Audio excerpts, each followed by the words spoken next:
आप सोच सकते हैं कि आज के जमाने में भी एक ऐसी बस्ती है जहां हर घर से निकलता है एक क्रिमिनल, जहां बच्चों को पैदा होने के साथ ही पढ़ाया जाता है अपराधी बनने का पाठ, जहां हर महीने लगती है एक खौफनाक पंचायत, ऐसी पंचायत जिसमें लोगों को लूटने पर चर्चा होती है।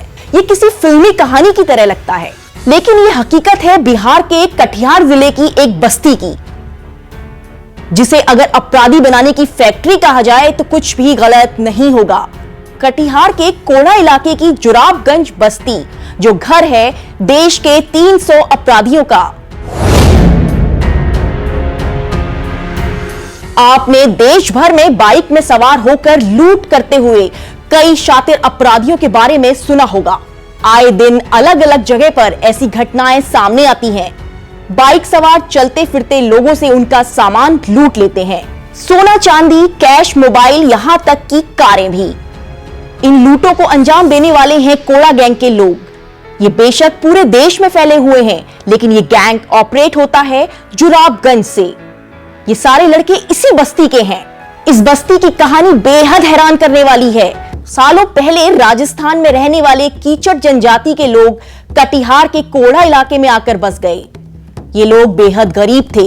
अपनी जरूरतों को पूरा करने के लिए इन्होंने पहले छोटी मोटी चोरियां शुरू की, लेकिन फिर धीरे धीरे इस गांव के लोगों ने एक संगठन बना लिया, जो बेहद व्यवस्थित तरीके से लूटपाट की वारदातों को अंजाम देने लगा।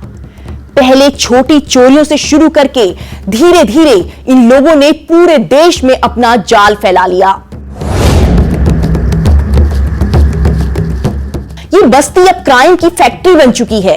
इनके कुछ खास तरीके हैं जो ये लोग इस्तेमाल करते हैं। इस गांव के ज्यादातर क्रिमिनल्स के पास बाइक होती है और ये लोग बाइक में सवार होकर लूटपाट करते हैं। कोड़ा गैंग के लोगों में काफी एकता है। ये लोग मिलकर ही अपराध को अंजाम देते हैं। इनके गैंग में रेकी से लेकर अपराधी को ट्रैक करने, लूटने और छीना झपटी के लिए अलग अलग लोग तय हैं। एक आदमी रेकी करता है तो दूसरा अपने शिकार पर नजर बनाए रखता है। इसी तरह कोई और बाइक सवार होकर उस शख्स से लूट करता है। बेहद संगठित तरीके से ये लोग काम करते हैं। बाइक में लूट करने के अलावा कारों को चुराना भी इनका अहम काम है। आपने कहीं कार खड़ी की और अगर आप कोड़ा गैंग के निशाने पर आ गए तो समझिए आपकी कार पल भर में चोरी हो जाएगी। ये कार के बड़े से बड़े लॉक को बड़ी ही आसानी से खोलकर चुराने में एक्सपर्ट है। पुलिस ने एक बार इनकी बस्ती में रेड की तो वहां से 100 कारें बरामद की गई। देश भर से इन कारों को चुराकर इस जुराबगंज में रखा गया था। कुछ समय बाद फिर रेड हुई और 50 कारें फिर से इसी बस्ती में बरामद की गईं। इनका गैंग ट्रेन में चोरी का काम भी करता है। ट्रेन चोरी करने के कई तरीके हैं। इनके गैंग के लोग ट्रेन में अक्सर रेकी करते हैं। अपने दूसरे साथियों को ये बताते हैं कि किस शख्स के पास कीमती सामान है। जैसे अगर आपके पास कोई कीमती सामान है, कोड़ा गैंग के ये लोग आप पर पूरी नजर बनाए रखेंगे और अपने दूसरे साथियों को इस बात की सूचना भी देंगे।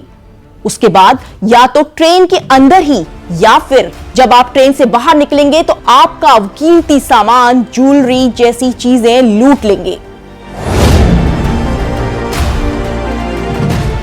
कोड़ा गैंग बैंक के आसपास भी मौजूद रहता है।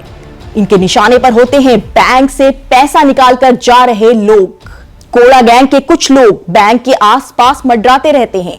ये लोग उस शख्स की पहचान कर लेते हैं जिसने बैंक से ज्यादा रकम निकाली है। उसके बाद ये लोग अपने मुंह में बिस्किट का घोल भरकर किसी बहाने से उस शख्स के कपड़ों के ऊपर डाल देते हैं। इनका दूसरा साथी जो थोड़ा दूरी पर होता है, उस घोल को देखकर पहचान जाता है कि किसके साथ लूट करनी है और फिर बाइक से वो पैसे झपटकर चंपत हो जाता है। आप ये जानकर हैरान हो जाएंगे कि इन्हें लूटपाट के गुर इनके अपने गांव में ही सिखाए जाते हैं। यहां बकायदा इनकी ट्रेनिंग होती है। हर महीने एक पंचायत लगती है जिसमें गैंग के सारे अपराधी शामिल होते हैं। इस पंचायत का मुखिया इनके लिए कुछ नियम, कायदे, कानून तय करता है जिसे हर किसी शख्स को मानना होता है। जो मुखिया के नियमों को नहीं मानता उसके खिलाफ कार्रवाई की जाती है और फाइन भी होता है। इनका अपना संविधान होता है, अपनी ही सजा। इनकी बस्ती में बाहर के लोगों का आना मना है और अगर गलती से कोई चला गया तो उससे सब कुछ लूट लेते हैं।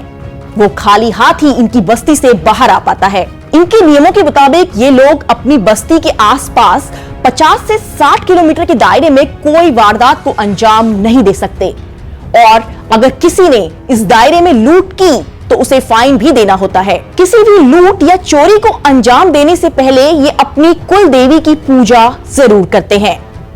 ये किसी भी अपराध को अकेले अंजाम नहीं देते, एक दूसरे के सहयोग से ही ये लूट को पूरा करते हैं। अगर कोई इनका अपराधी पकड़ा जाता है तो बेल कराने की जिम्मेदारी होती है पंचायत के मुखिया की।